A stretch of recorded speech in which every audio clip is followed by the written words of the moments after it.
History is full of rich connections to God and the great outdoors He created for us. I'm on a mission to share these experiences with my children, alongside other fathers who want to introduce their sons and daughters to the beauty and bounty of the world where we are blessed to walk with our Heavenly Father in His garden. My name is Jacob Whitley. This is Fathers and the Great Outdoors.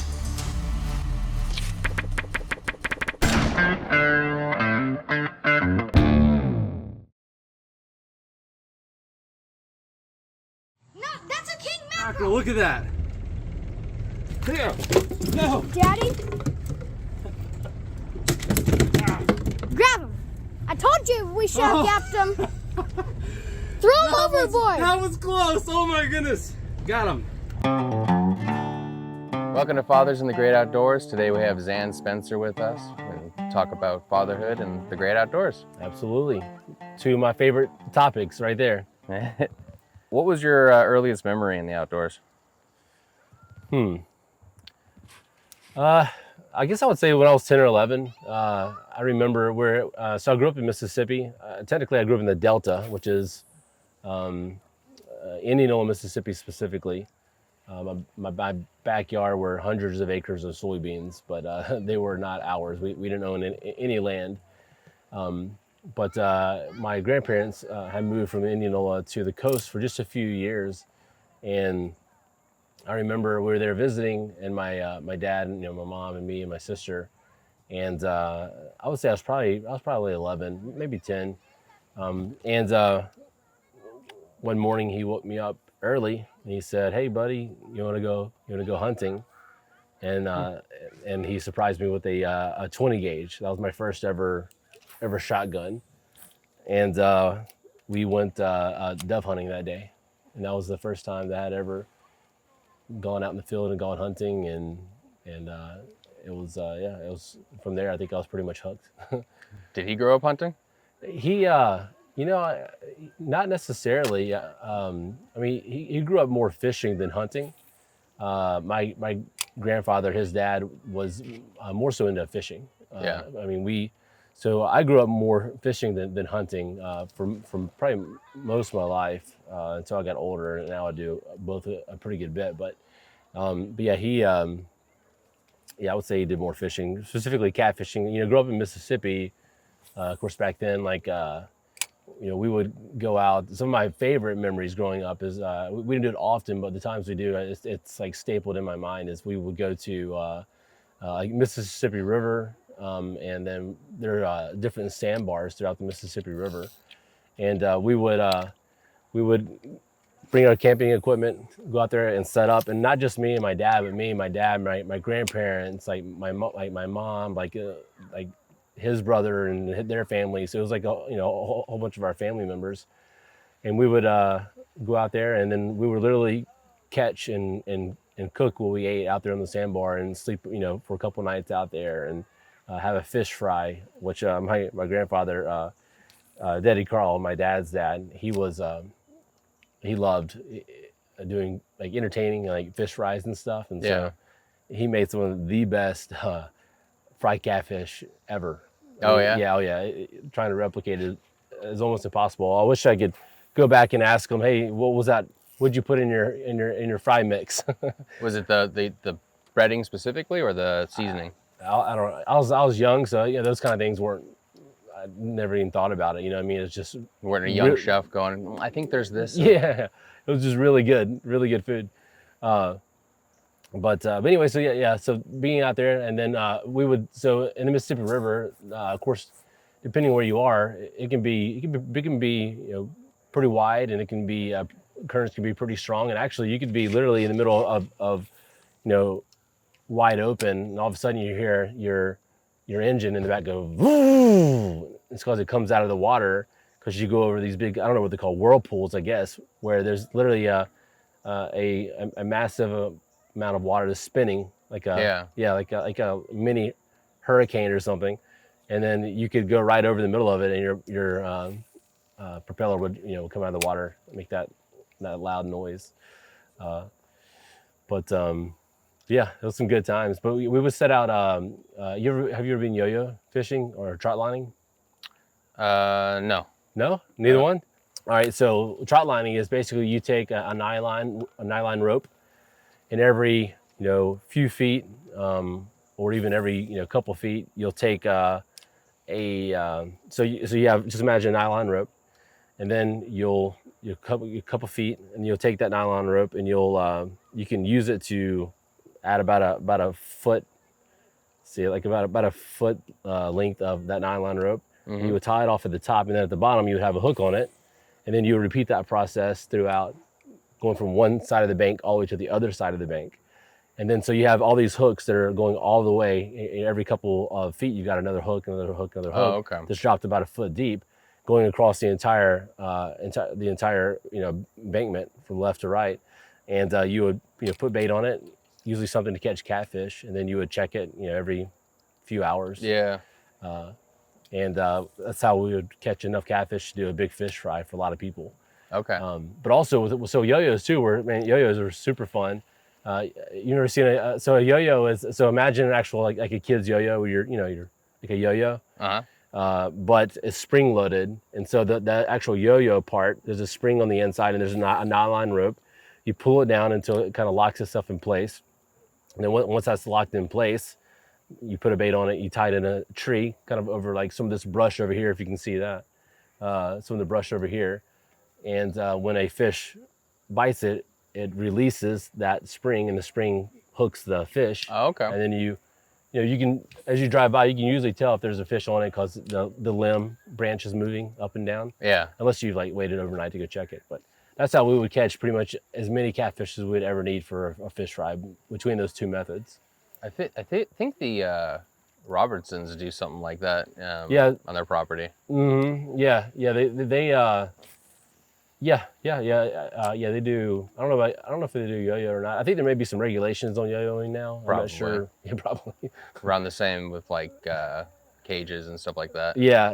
I don't know about trout lining. I haven't done it in a while. I actually have some yo-yos, but I'm not sure about the laws here in North Carolina, so I haven't actually used them. But it's super fun. It's a great way to catch some catfish and have a good fish fry.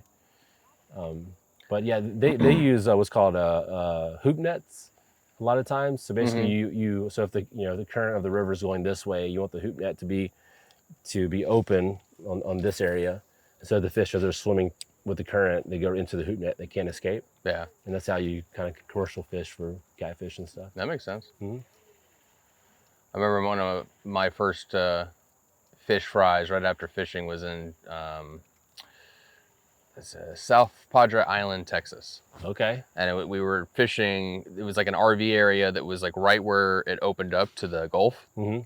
So it was like you couldn't go 10 minutes without hooking stuff. Oh, yeah. It was mostly perch and things like that. We had some really weird fish that we couldn't even identify. Okay. Which of course we threw those back because you don't want to get in trouble for that. It was one of those things where it was like everything was battered the same, and every bite was a little bit different because they weren't all the same fish. Right. It was kind of a fun little. I don't know that I would consider it like a trailer park fish fry, but it was in an RV park, so I guess there's some similarities. Hey, as long as you're out in the outdoors having fun, that's all that matters. What's your earliest experience? Earliest you think of? I've seen pictures. Like my family used to go to Laughlin, which was a lake on the border of Arizona and Nevada. Okay.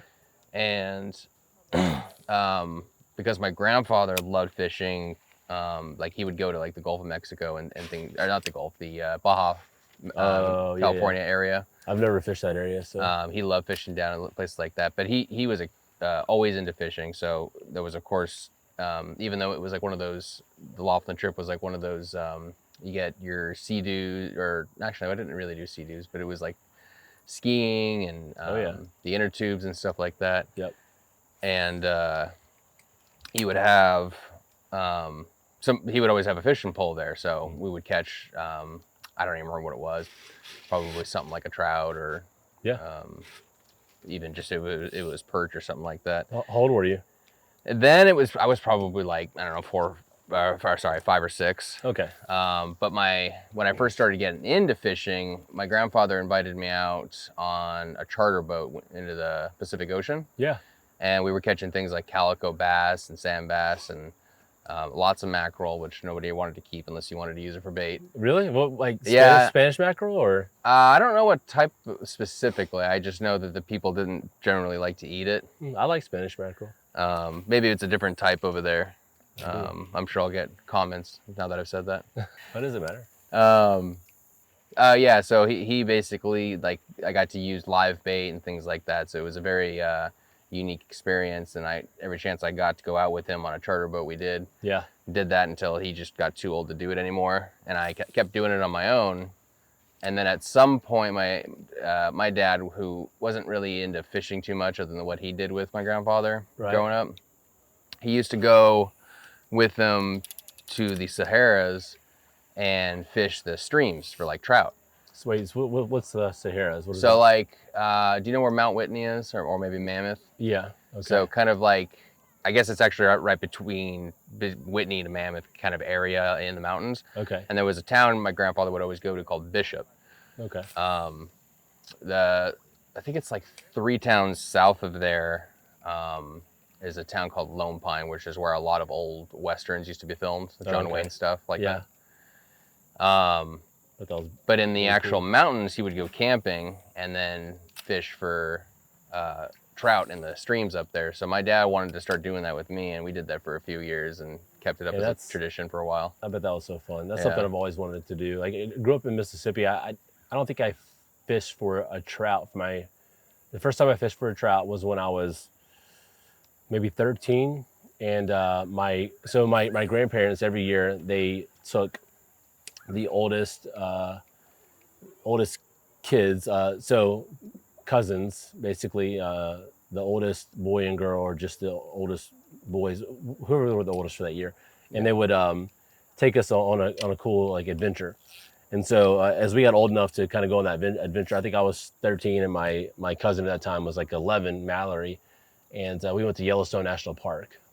And the first time I had ever, of course, been there, but also the first time I had ever been fishing for trout. Yeah. And I just remember kind of wading out there, and I don't even know what that river is called, honestly. I can't even recall, but I caught a big cutthroat trout. I mean, it was like 3 pounds or something. Like, it was a good size.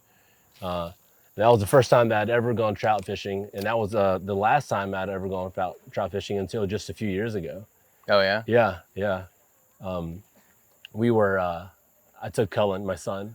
He's 11. He was 9 then, and we went to fish the Watauga River, North Carolina.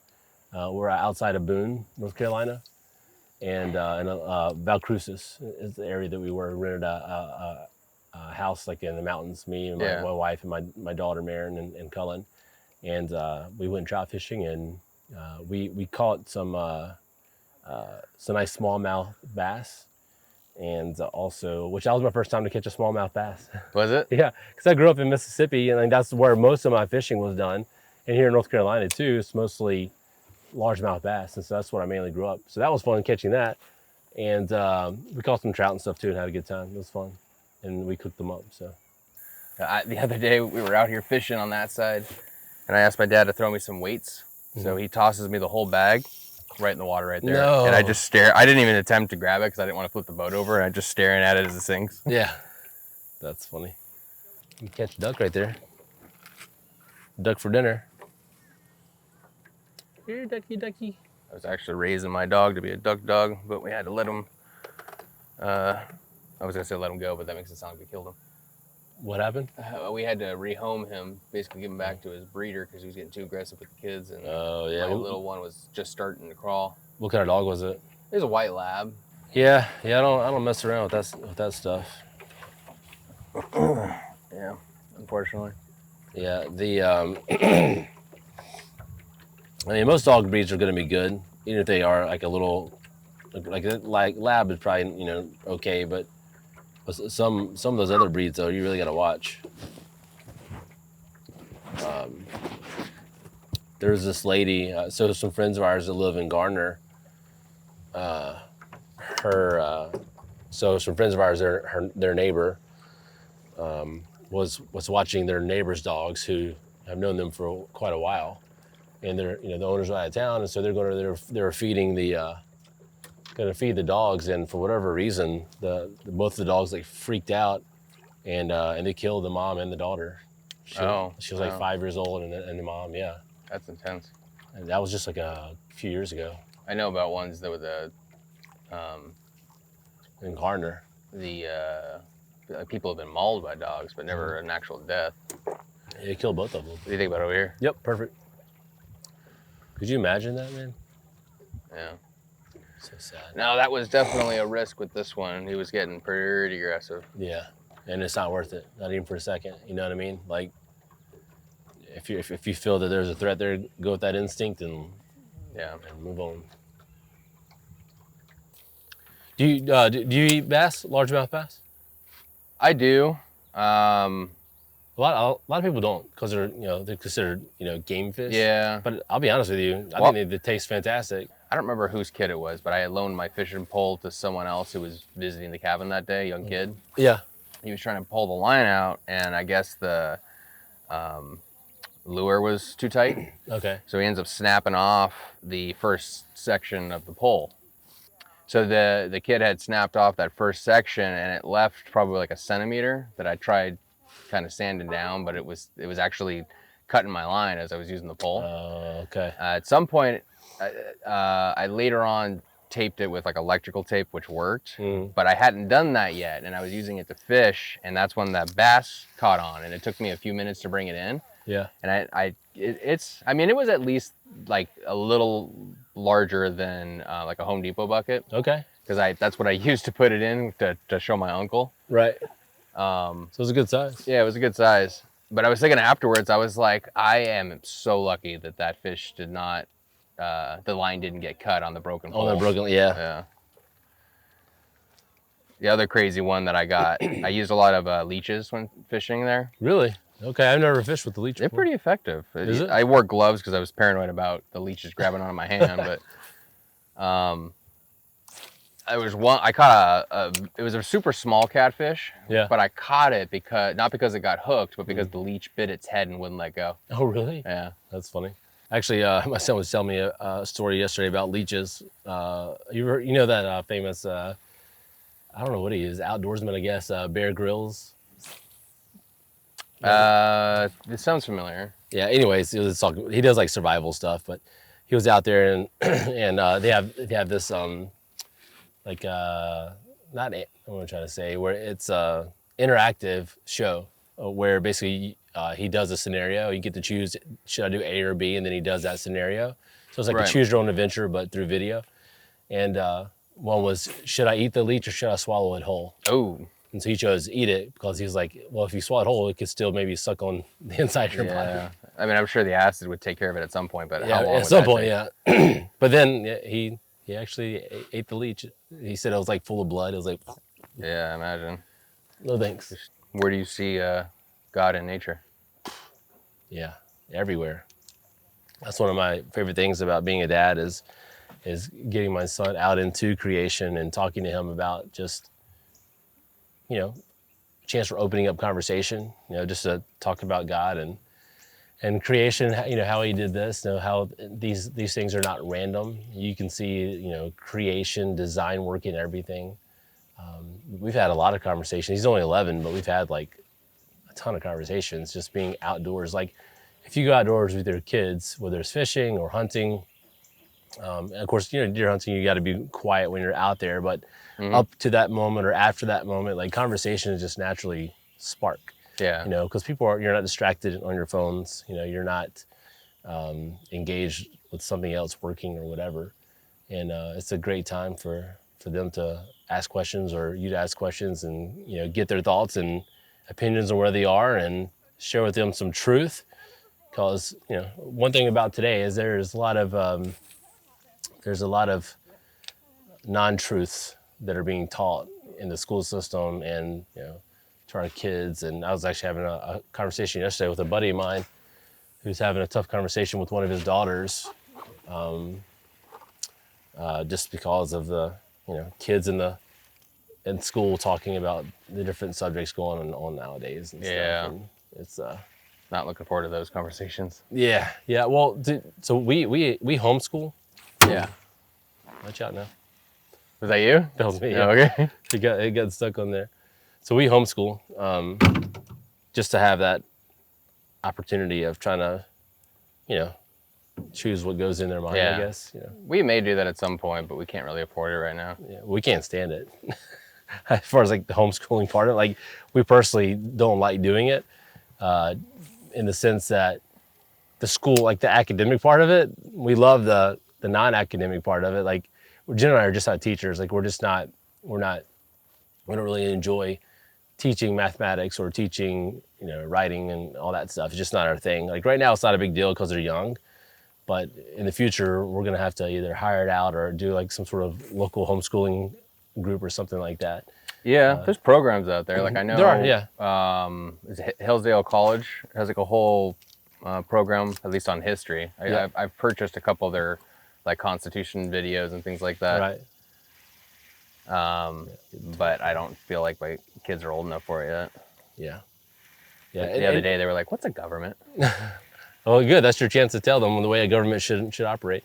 Yeah. But yeah, I mean, so when I say we don't like homeschooling, I just mean like my wife and I don't like doing that academic portion of it. We love the freedom of homeschooling. We love the ability to teach them through experience. Like, we lived on a catamaran for a year. Yeah. And sailed parts of the Atlantic Ocean for a year straight. And, the amount of learning that they did non-academically, just, I mean, everything from saltwater fishing to just living on a boat, just there's a lot of things to learn on that. Like, a boat is, bring on another 1,000. And nowadays it's more like bring on another 2,000. And so, anytime you can do your own maintenance and that kind of thing is important. So I had a chance to teach Cullen and as well as Marin. Just, I worked on the engine, which I don't know any of that stuff. Like I don't know how to work on a boat engine. I don't know how to, I don't know, on a boat, there's electrical issues. Like it's all kind of random stuff. I'm having to figure this stuff out on the fly. So they're able to watch me and, I'm YouTubing stuff and figuring it out and they're learning with me. And Yeah. and so there's always an opportunity to teach them something. But even to the point of just saltwater fishing. Like I grew up freshwater fishing. So, I didn't know a lot about saltwater fishing the handful of times I've gone before that. And yet, we were fishing every day. I mean, pretty much every day we would fish while we were trolling from like island to island, or when we were at a dock, marina, whatever. Yeah. Was that your first experience saltwater fishing?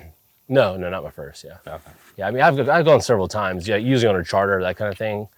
Went once with my uncle, like on his boat. But I grew up, mostly inland fishing. That was kind of my main thing, and mostly just bass and catfish, some crappie too. But that was kind of the main thing, and brim. But that was the main thing. Yeah. Matter of fact, it's kind of funny. We bought this big sailing catamaran. I never sailed a day in my life. Never. And I never. I mean, I grew up,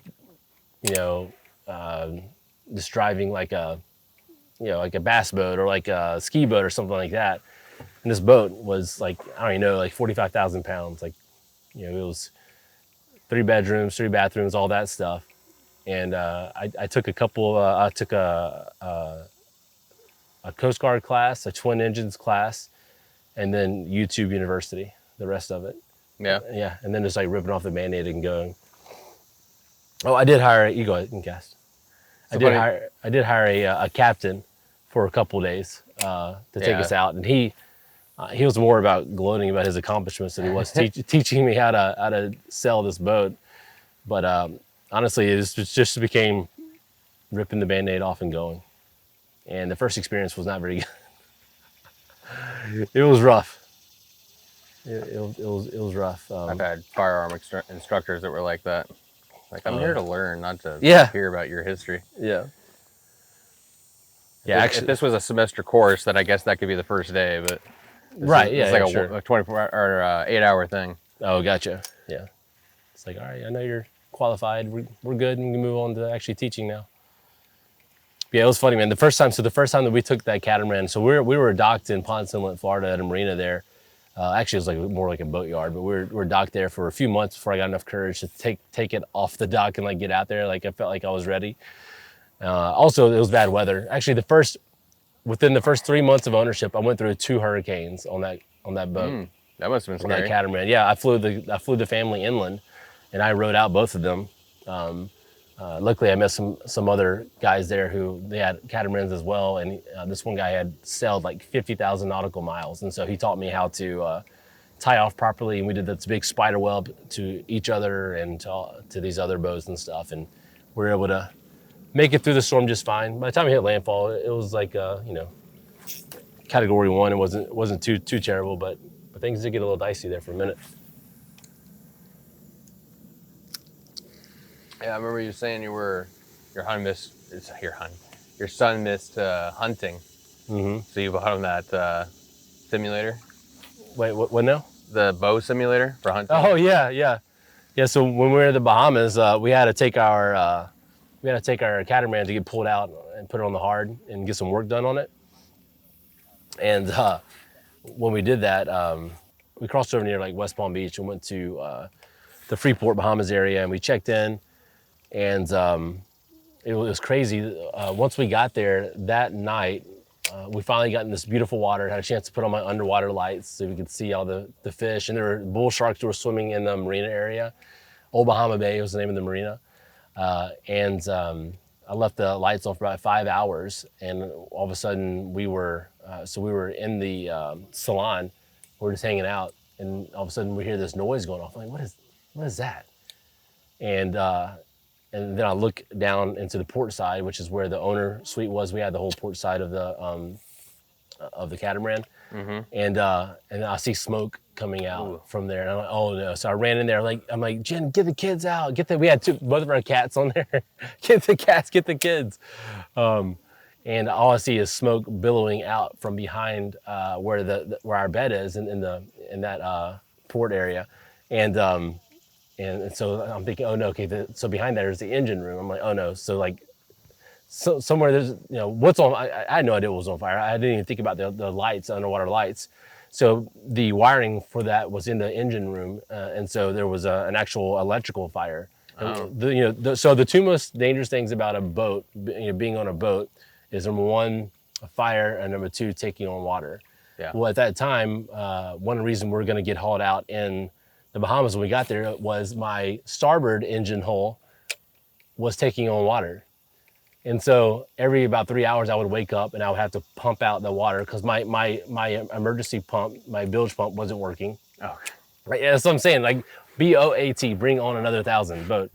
But it's like 2,000. But anyway, so I'm in there trying to, so I'm pumping water every few hours. I'm waking up throughout the middle of the night. And then we get there to the Bahamas and we're getting ready to take it to the boatyard, and a couple of days later, and then we have electrical fire. And so I find where the electrical fire is, by the grace of God, honestly, like it was totally a God thing, because it was in this compartment, it was in the engine compartment area, in an area that you couldn't reach, so it was accessible by this one little circle area with a cover. So I unscrewed the cover, and there were the wires, and they were on fire. And so I had I had like 6 fire extinguishers, but I grabbed 2 of them, and I just doused the wires, and basically I covered the wires. And so when the wires were covered, it prevented them from touching and sparking again. But as I was moving them around, it was sparking, a little fire would shoot up again. Yeah. But once I figured out what it was, I was able to disconnect the wires, and we're good. But I mean, that was a blessing, because when a boat like that, fiberglass boat, catches on fire, you got a few minutes before it's underwater. But the boat technically never caught on fire. It was like a minute before it was found and put out. Yeah. That was a blessing. Yeah. So we show up to the boatyard like 2 days later, taking on water in the starboard engine hull and an electrical fire that needs to be fixed. So that was fun. You guys are lucky to be alive. Yeah, that was fun. What did your son learn from that? Oh, a good question. I don't know if I asked him. No, actually, I did. You know what? Now I think about it, I reviewed everything with him. I talked to him about the importance of having, the fire extinguishers, and I showed him how the electrical fire started, and how, like, when these wires were touching each other, they would spark again, and just kind of showed them some of that basic stuff. Did you have just him at that time? No, it was all four of us. Oh, okay. Yeah, Maren was there. So Maren was 6 and he was, let's see, hold on a second. Yeah, she was 6 and he was 10. Because it's only been about a year and a half or so since we've been back from. Oh, has it? Yeah, that's all.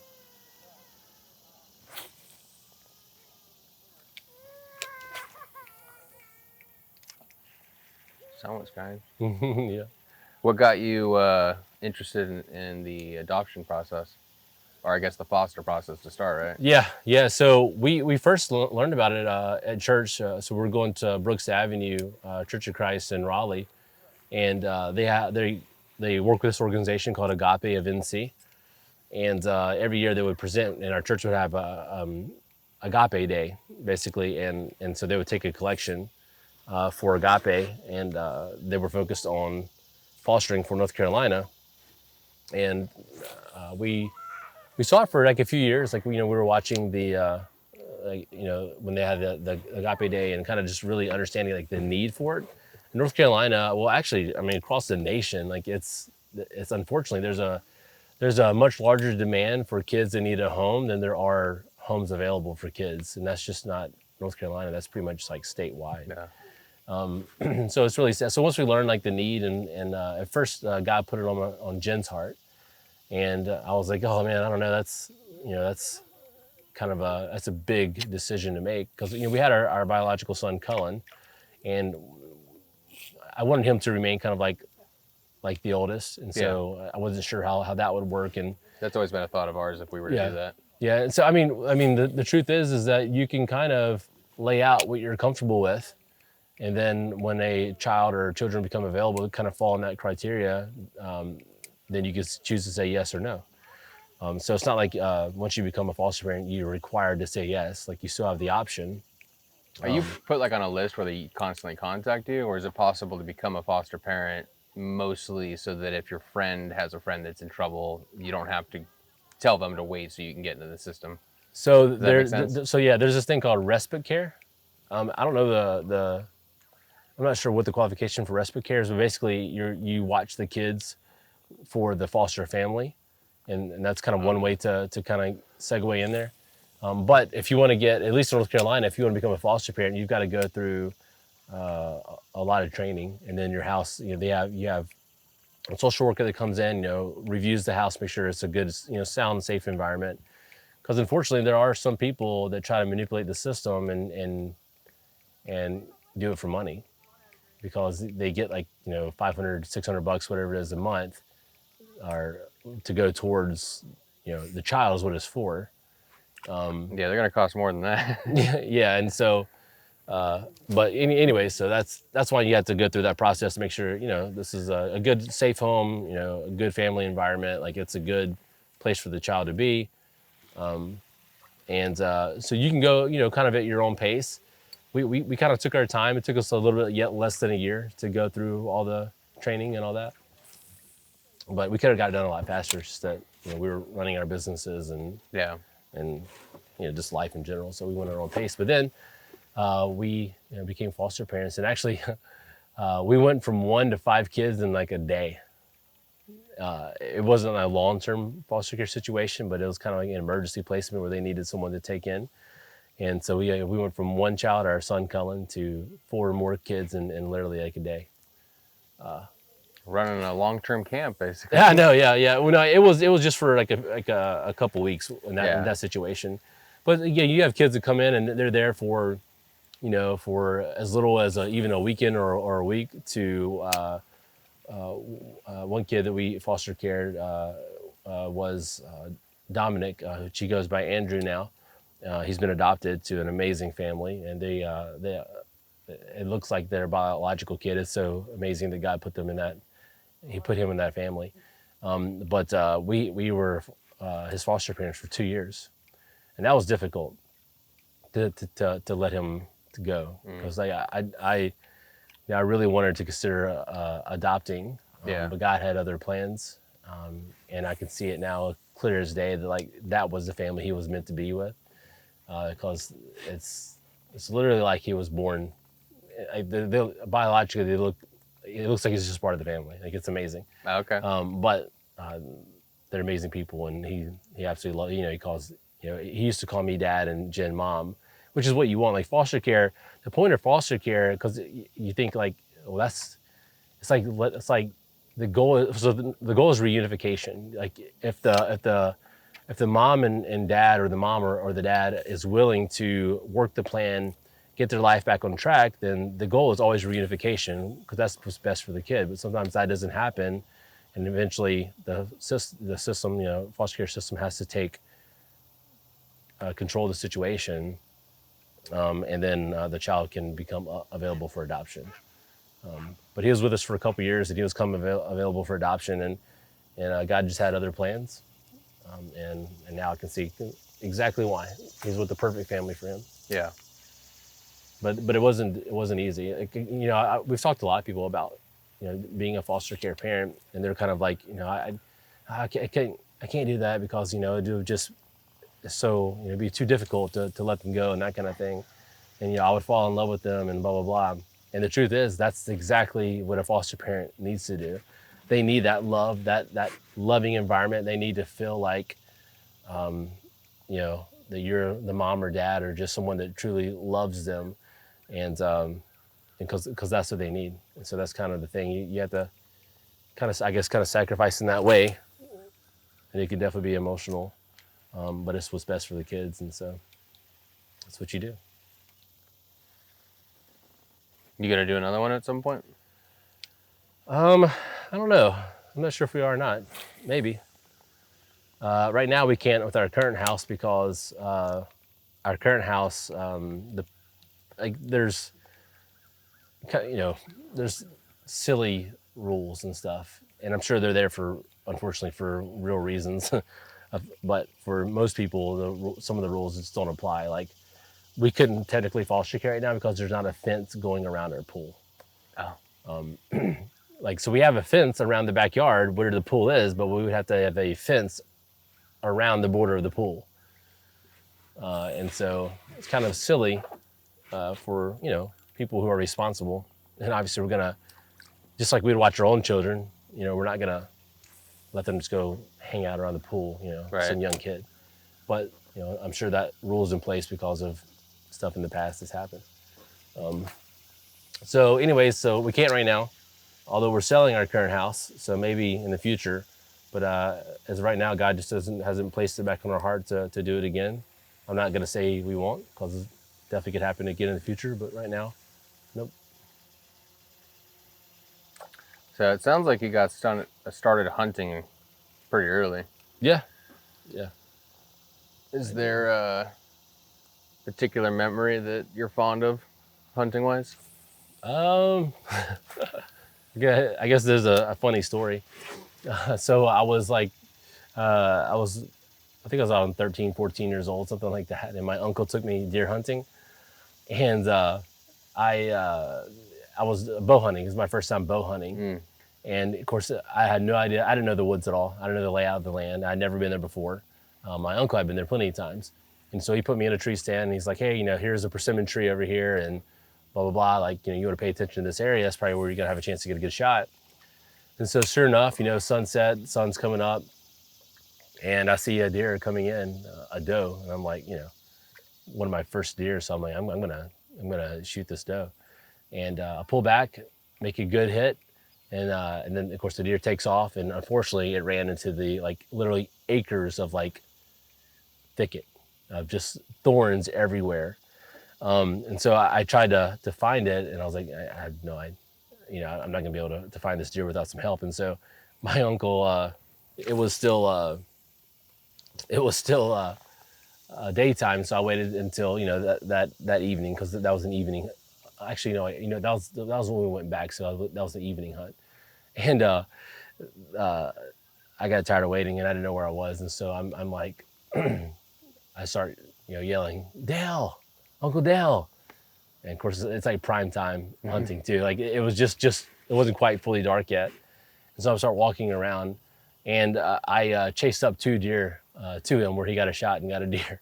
And so he always makes fun, like, Xan's the best dog ever. If you ever want to catch it, if you ever want to shoot a deer, bring him with you, and he can scare up some deer for you. That's funny. Yeah. So you primarily do evening hunts then? No. Okay. I do both. I mean, usually if I'm going hunting, I usually make it a day. So like I'll do I'll do early morning hunt, come back, have dinner, rest, whatever, have some coffee, then I'll go back out, 3-4 o'clock. But I mostly hunt in stands. I don't do a lot of ground Right. hunting. Although a few years ago, so when I took Cullen hunting for the first time, we shot 2 deer with my crossbow, and we hunted in a ground blind because he was really young. He was like 5 years old. I didn't want him way up there in a tree with me, Right. And also the good thing about a ground blind, if you're getting your kid into hunting, one thing that's difficult for a kid is, even for an adult, is like being still, and especially when a kid's 5 years old and so the good thing about a ground blind is that the window in the ground blind is usually high enough to where the kid can be sitting in a kind of a lowered chair, but they can move around. They're not making much noise at all, and they can't be seen at all because of the little window in the ground blind. And so he did a fantastic job though, because before we would go out there, like we practice at the house. We're like sitting on the couch. I'm like, all right, come, we're gonna pretend like we're out there. We're hunting, and you can't move, okay? So I'm like, so I would show him how to kind of look with his eyes, and so we would would work on that. And then if you need to move, I would be like, show him how slow to move and try to use your eyes mostly. And so by the time we got out there, he was super serious. He was like, he didn't want to hardly move. He did such a good job. He ended up falling asleep, and I woke him up right before I shot. I shot the buck first, and then I shot a doe after that. Yeah. Both with the crossbow. Yeah. But that's the thing. Like, like I think a lot of parents, they are dads. When they go hunting, they tend to not bring their kids with them. And I get it. Like, it's fun to have that time, like just yourself and being out on the water or being out in the woods and that kind of thing. But, try to take your kids as much as possible, because that gives them a chance to learn, to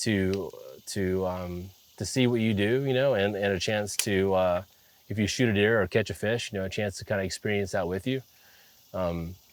Because that's how you really get a kid hooked on the outdoors. Like, I think one of the most important things, like, take a kid fishing, whether they hook the fish or you hook the fish and you give them the reel, and they reel it in, is let them catch that fish, and then let them help you clean that fish, and then let them eat the fish that they caught. Yeah. And like, once you do that, I think it just creates this amazing memory and this super fun time where they want to do it again and again. And the same thing with the deer. So when I shot the deer with my crossbow, he watched me and helped me with,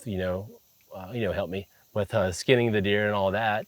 Then we took it to a processor, and then he turned it into, steaks, and then made Italian sausage and all this stuff. And then we cooked tons of meals with all that deer meat. And from there, he was like, I want to go hunting every day. Yeah. Yeah, he was like, It gets addictive. oh yeah, he was like, I'm all in. And that was when he was, so he caught his first fish when he was 3, went hunting with me first time when he was 5, and he literally would, every year we do hunting and fishing. It's just kind of our thing. Actually, Monday, 2 days, opening day of dove season, and him and I are going a couple hours from here to a place we've never been before. We normally go to Anderson Creek Hunting Preserve. And so, like, the first time I took my son fishing, it was just a little man-made lake. Mm-hmm. He caught this little minnow, was super excited, turned around, and like sometimes kids make that mistake with the shotgun when they first go shooting, and they just point it at everybody. Yeah. So it was kind of like that, but with the fishing pole, and the minnow slaps me across the face. Nice. Pretty much in a sour mood the rest of that day. Yeah. And then when we went, I took him on a charter boat, actually earlier this year with a buddy of mine, and the crew was helping him catch fish right and left, so he was super excited about that. But then when it came to cleaning the fish, he was like, no, I want to take them home and get a fish tank. And I'm like, they've been on ice, buddy. Yeah, they're probably already dead. Yeah, they're gone. He ended up catching a sculpin, though. Oh, yeah? And he got all excited. Like, we were telling him, like, it's got poison fins on it and things like that. Yeah. And when it came to collecting our fish to have them cleaned, he reached in and pulled that one out, and I was like, ugh. It's like, well, it's not moving, so just don't move your hand, hold it, wait, and stand in line. And then I noticed it hadn't fully died. Okay, so it started unfreezing and coming to life, and I'm like, maybe I should hold that, yeah, buddy. let me hold on to that for a second. And then the first time the other day, we used worms. At that point, he had eaten fish that we had caught and things like that. Yeah. And he was actually complaining he didn't want me to hurt the worms. I'm like, this is how we catch the fish, buddy. Yeah. He's like, you want to be a fish killer? I'm like, just let's use it. Yeah, don't worry about the worm. Yeah, don't worry about the worm. God made the worm just to go fishing with. He was actually, he didn't care about the rest of the worms. He was concerned about the worm that I had torn in half. Okay, yeah. Like, it's fine. It'll live. Yeah, it'll grow back, and it'll be all good. But it's about to hopefully be in the mouth of some sort of fish. Yeah. I used to find it, I guess I still find it funny, when I come home from deer hunting. Usually Jackie knows that I have something because I'll be out. I do a lot of my own butchering because I like to separate all the cuts before I get back to the kitchen. Yeah. And I finish cleaning it up there. And so it takes me a while. That would be an interesting lure. Yeah. It's like a snake almost. I know. I was wondering, but the closer I got, I realized what it was. So like when I'm coming back and they don't have deer, they meet me outside, and my daughter, who's 3, is like, I want to see the deer. And I'm like, well, it's just, I'll show you pictures. I have all the deer muscle. Yeah, I'll show you pictures. Although I'm actually thinking of this year, I might make some attempts. I'm not sure what I would do with like the skull if I did like, for like does, if I did like a European type amount for those. Oh yeah. The bucks, I'm just going to do a regular shoulder mount, but I'm considering keeping the extra fat for some soap making. Okay. And then I'm going to try to do... Is there enough fat on a deer for that? Yeah. Yeah. Yeah. Yeah, there's enough. You basically just cook it down. And once it's at a pure state, you add some other products to it. And that's essentially how you make soap. And it's like the fat itself can be stinky before doing that, but once you've rendered it, it has no smell. Okay. And then I've also thought about doing some tanning. Oh yeah, your hides. Yeah. Yeah, we've never really done tanning before. We've like stretched out our hides and like that kind of thing. Yeah. Yeah, Cullen loves hides. So we have a couple squirrel hides. Yeah. Yeah. That he's done himself. They definitely weren't perfect, but they were a good start, that's for sure. Yeah, we have a few videos on YouTube of like one of us going squirrel hunting, and another one where I did it on suburban hiking. It's just kind of being funny, like we're hiking through the neighborhood, like and also in our backyard, in our pasture and stuff. Just some like fun videos like that, and then did some videos on like creating the best campfire snacks. Yeah. Yeah. Is Marin interested in fishing or hunting? Oh yeah, she is. Yeah, so she's 6 years old, and she's like, I told her this year I would take her bird hunting. And so she's super pumped up about that. She's actually pretty mad that she's not going dove hunting with us. Oh. But so that's kind of a thing that Con and I have as a tradition between him and I. I'm sure I'll take her at some point, but I want to go something that's a little so when you go dove hunting, if you're going on someone else's property, usually there's a lot of people there. So it's kind of like, it's super fun because, lunchtime they'll do a pig roast or barbecue or whatever. But it's just kind of too many people, and she likes to, anyways. I'll probably a few more years before I take her dove hunting, but I am going to take her upland bird hunting this year. So there's Anderson Creek Hunting Preserve here outside, like in Lillington. It's a place. Actually, there's several hunting preserves not too far from here. Within a couple hour. All right. Well, thanks for coming out and fishing with me today. Absolutely, man. I've had a blast. Like, I think this is just so important to get out in the outdoors, as fathers. and then as fathers, getting the kids in the outdoors, because again, like it's one of the best ways to be able to get your kids connected to God, to creation. Yeah, And so anytime you want to go out and do it again, just let me know. absolutely. I'd love to do it. This was fun.